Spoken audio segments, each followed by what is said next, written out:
What was it like when you were a kid? When I was a kid, well, I was partially electrocuted by a Lionel train. I was at fault. I'm not blaming Lionel. I'm sure some guy from Lionel is sitting up. What did he say about our train coming? No guest on Johnny Carson told stories that took the most hilarious, unexpected turns like Jonathan Winters. These are Jonathan Winters' funniest stories on The Tonight Show. The vodka dilemma with a state trooper. I remember one time, some highway, a major highway. Had concrete on it and everything. Had concrete and everything. And I was sitting like this in the snow. And State Highway Patrolman came up and he said, can I help you?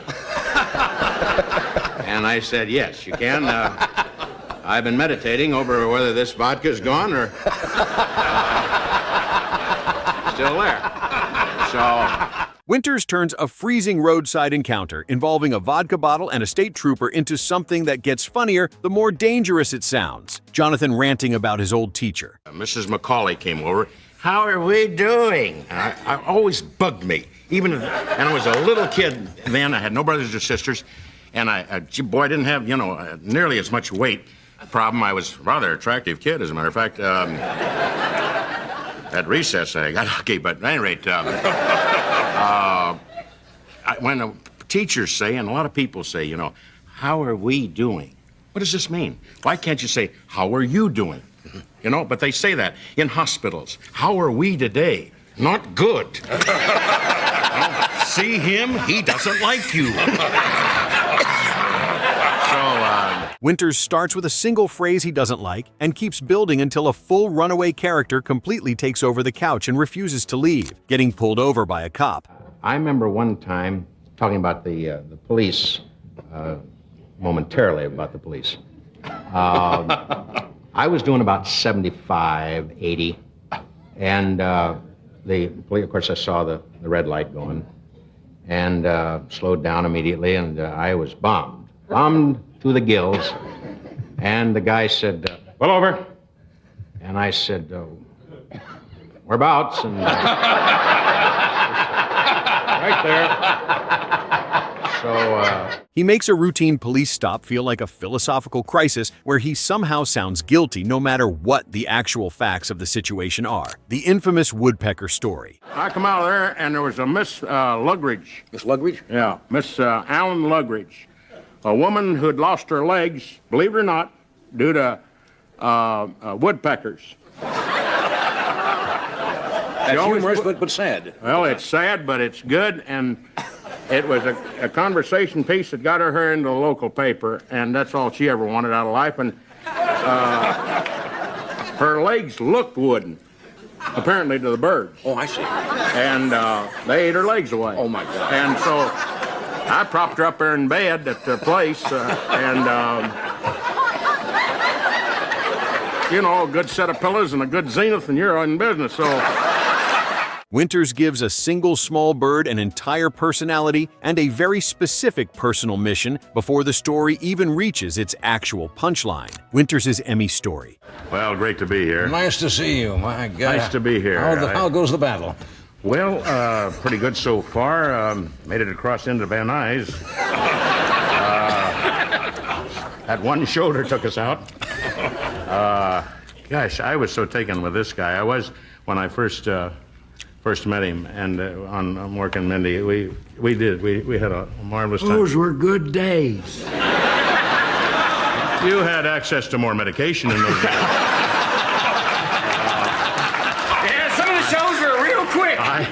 Jonathan's Emmy story works through the gap between award show glamour and the genuinely strange thoughts running through his head at the moment of winning, getting old like only Winters can. You're 49 now, aren't you? Yes, that's true. Mm-hmm. So am I.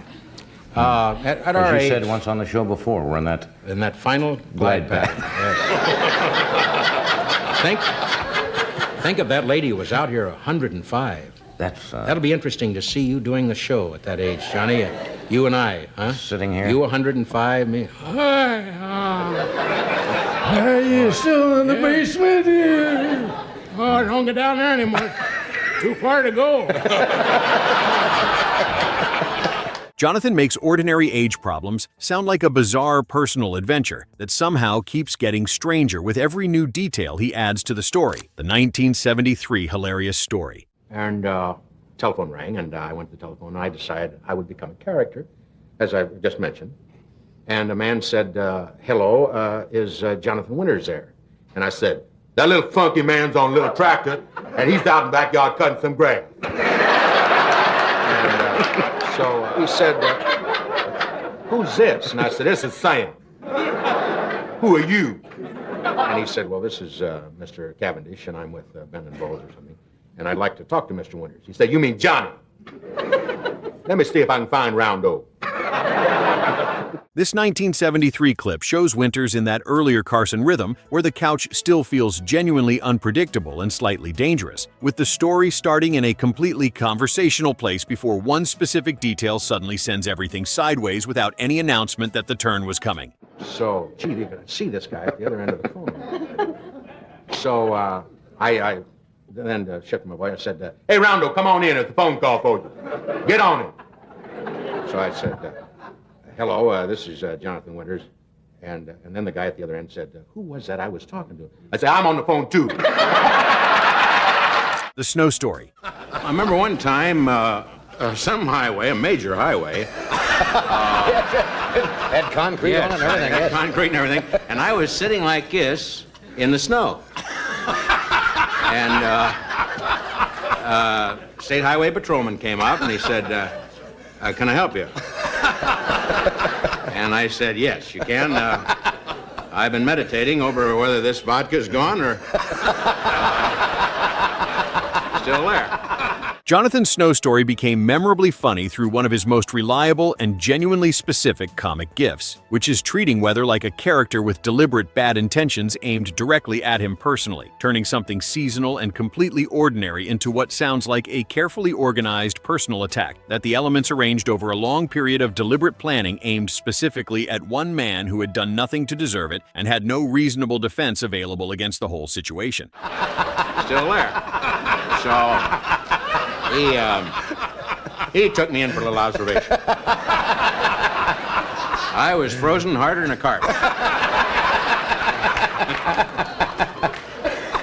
Yeah, I remember all that night, the officer and I, he was very nice to me. We sat in his car because he didn't have a very good battery, and so he was kept... He starts with something completely recognizable, then bends it into a memory where every detail feels slightly off in a way that's hard to name but impossible to ignore, adding just enough specificity to each new beat to keep the story building forward rather than collapsing under its own weight. Why Winters had a hard time in school. What was I like? Were you disruptive? Oh. Were you a... No, I wasn't. Now, most people would think you're crazy. I know that. Well, they do today. Yes. But years ago, I was a very normal child. Too normal, probably. I wasn't making any money.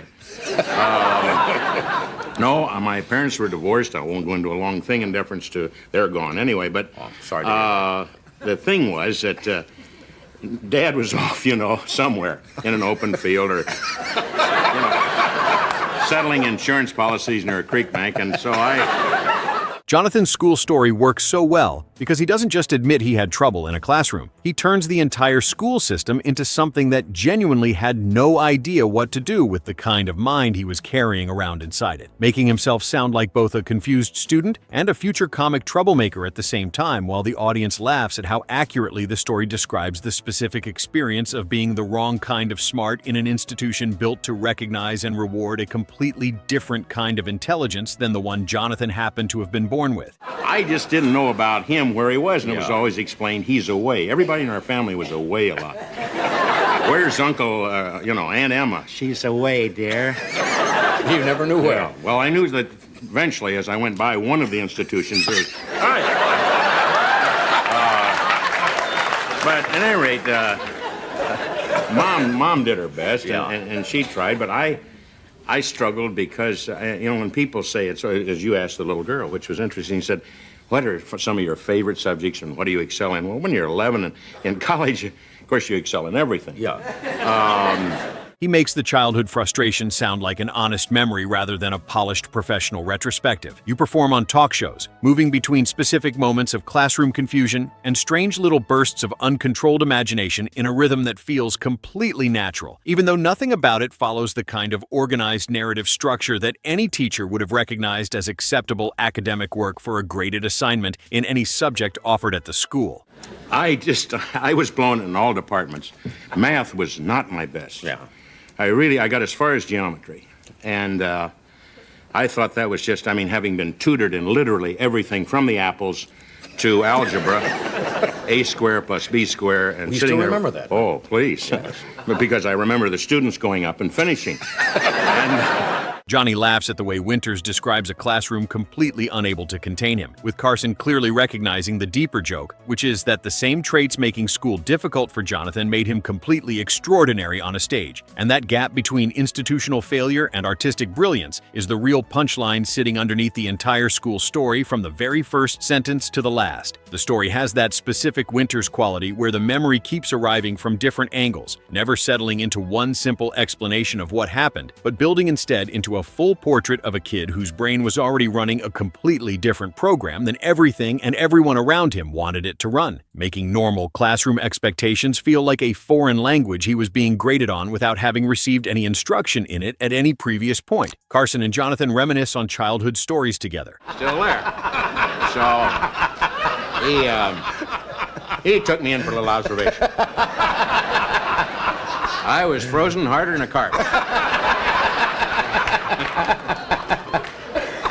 Yeah, I remember all that night, the officer and I, he was very nice to me. We sat in his car because he didn't have a very good battery, and Jonathan telling drinking stories that include Carson gives the segment a completely different charge from any other Winters appearance. Because Johnny isn't just the host reacting to a guest story from a safe professional distance, he's an actual named character inside the memory being described on national television, and the audience understands immediately that something more specific and more genuinely personal than a regular promotional late-night anecdote is about to arrive with its own real history already attached. he took me in for a little observation. I was frozen harder than a carp.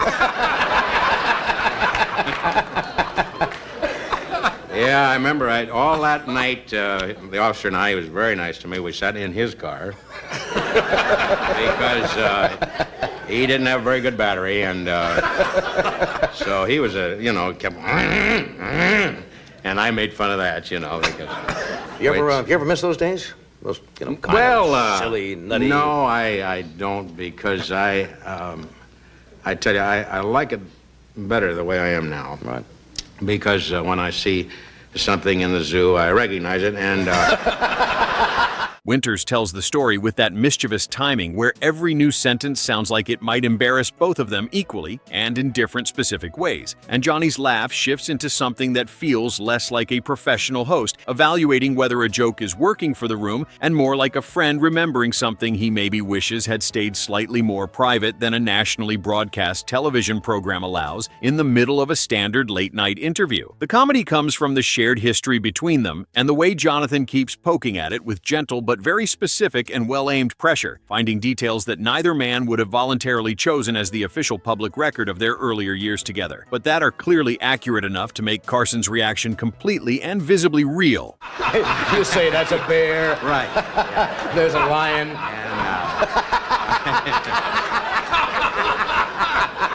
So it's It's nice to know the animals. right. Nice to know the animals. So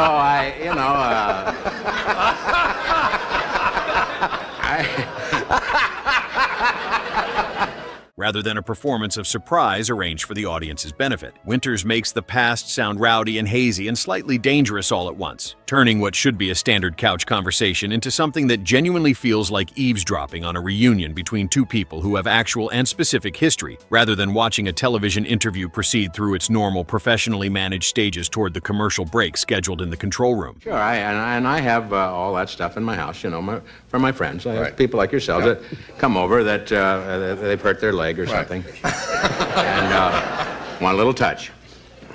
But myself, I just have a little hot cocoa, about 4 o'clock before I retire. That's it's better for you. Yeah, Yeah. I'm with you now. I know. I eat a lot of vegetables. Doesn't show, but big on lettuce. Lettuce? Oh, yeah. I have a thing about rabbits. I love them, and they're active creatures, you know, and if that's what they eat, that's what I eat.